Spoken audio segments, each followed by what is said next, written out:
Break के बाद एक बार फिर से आप सभी दर्शकों का अन्नदाता में स्वागत है।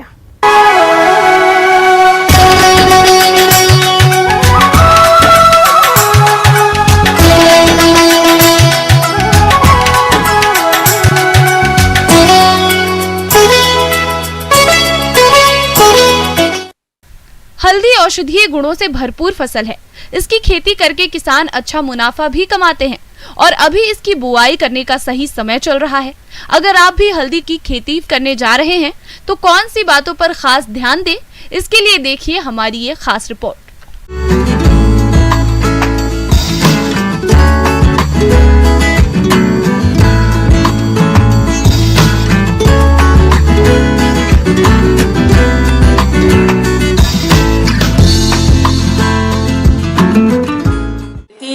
के लिए हमारे किसान भाई ये बिल्कुल उपयुक्त समय है, क्योंकि हल्दी का जो फसल होता है वो कैश क्रॉप के रूप में जाना जाता है।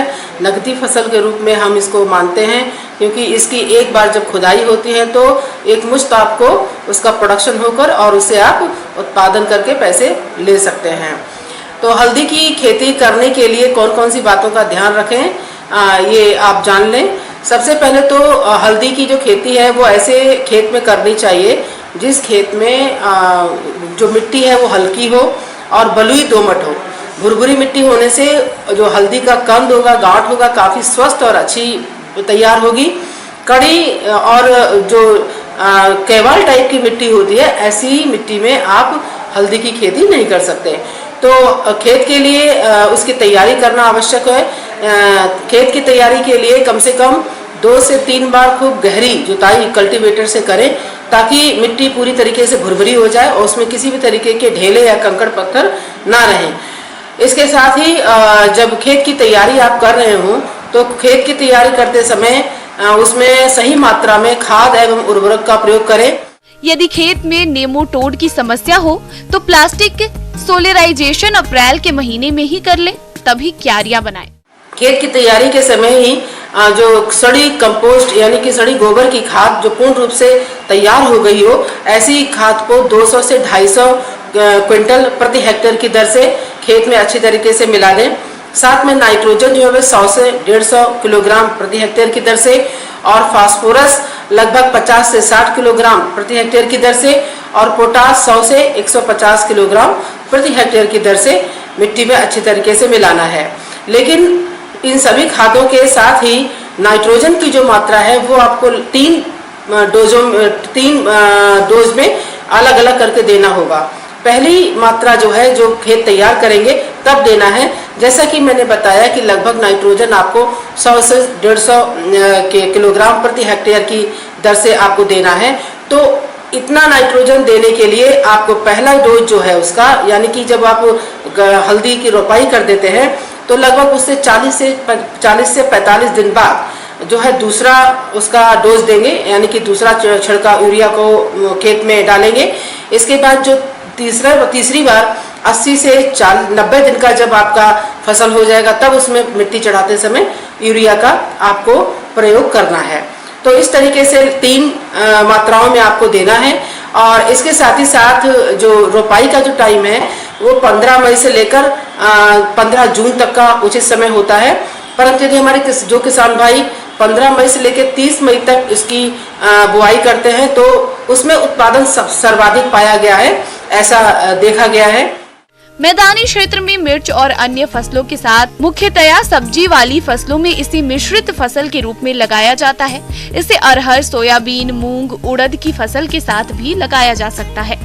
अंतर्वर्ती फसल के रूप में इसे आम, कटहल, अमरूद, चीकू जैसे बगीचों में भी लगाकर अतिरिक्त आय प्राप्त कर सकते हैं। जो बीज जो है उसको इस बात का ध्यान दें कि बीज की जो किस्म है वो हमें कैसी लेनी है, क्योंकि अगर आपने सही किस्म का चुनाव नहीं किया तो ऐसी परिस्थिति में आपको जो उत्पादन है वो प्रभावित हो सकता है। जैसे कि जो अच्छी प्रभेद है, जो अच्छी किस्में हैं, उसमें सुगना प्रभेद बहुत ही अच्छा है। ये लगभग 30 टन प्रति हेक्टेयर की दर से इसमें उत्पादन प्राप्त होता है। इसके अलावा सुदर्शन नाम की एक अन्य वैरायटी है जिसका कि उत्पादन 28 कुंटल प्रति हेक्टेयर है। इसके साथ ही साथ एक IISR प्रभा, इस प्रभेद का उत्पादन भी बहुत अच्छा है। इसका लगभग उत्पादन 38 टन प्रति हेक्टेयर है। और साथ ही साथ बिहार के परिवेश में देखा जाए तो राजेंद्र सोनिया, जो कि राजेंद्र कृषि विश्वविद्यालय पूसा समस्तीपुर से विकसित वैरायटी है, इसका भी उत्पादन काफी अच्छा है। इसमें भी 28 से लगभग 30 टन प्रति हेक्टेयर की दर से कंद प्राप्ति होती है। हल्दी का रोपण प्रकंद से होता है, जिसमें 20 से 25 क्विंटल प्रकंद प्रति हेक्टेयर लगता है। प्रत्येक प्रकंद में कम से कम 2-3 आंखें होनी चाहिए। कड़े, सड़े, सूखे और अन्य रोग से ग्रसित प्रकंदों को छांटकर अलग कर दें। ध्यान रखें कि एक वजन आकार के कंद एक कतार में लगाएं, अन्यथा छोटा बड़ा प्रकंद लगाने पर पौधे की बढ़वार समान नहीं हो पाती है।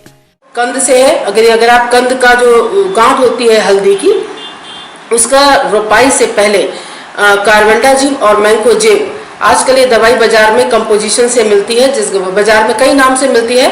मैंकोजेब और कार्बेंडाजिम साफ, सिक्सर, कंपेनियन, श्योर के नाम से बाजार में मिलता है। तो मैंकोजेब और कार्बेंडाजिम का 2.5 से 3 ग्राम 1 लीटर में घोल बनाएं। तो जितना आपका जो बीज आपको लगाना है उस हिसाब से घोल तैयार कर लें। और जो गांठ है हल्दी की, उसको लगभग 30 मिनट तक उसमें डुबो के रखें, इस जो आपने घोल बनाया है दवा का। इसके बाद उसको निकाल लें। जब अच्छी तरीके से कंद सूख जाए तब उसको आप खेत में जाकर उसकी रोपाई कर दें। पौधों को तेज धूप से बचाने के लिए और मिट्टी में नमी बनाए रखने के लिए बुआई के तुरंत बाद 12 से 15 टन प्रति हेक्टेयर की दर से प्रकंदों को हरे पत्तों से ढक दें।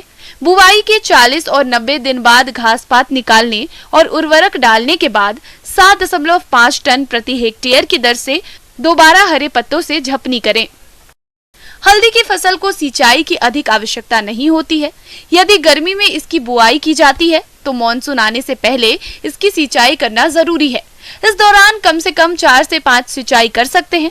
ध्यान रखें, सिंचाई के बाद पानी खेत में एक जगह एकत्रित ना हो, इसके लिए खेत में जल निकासी की व्यवस्था करें।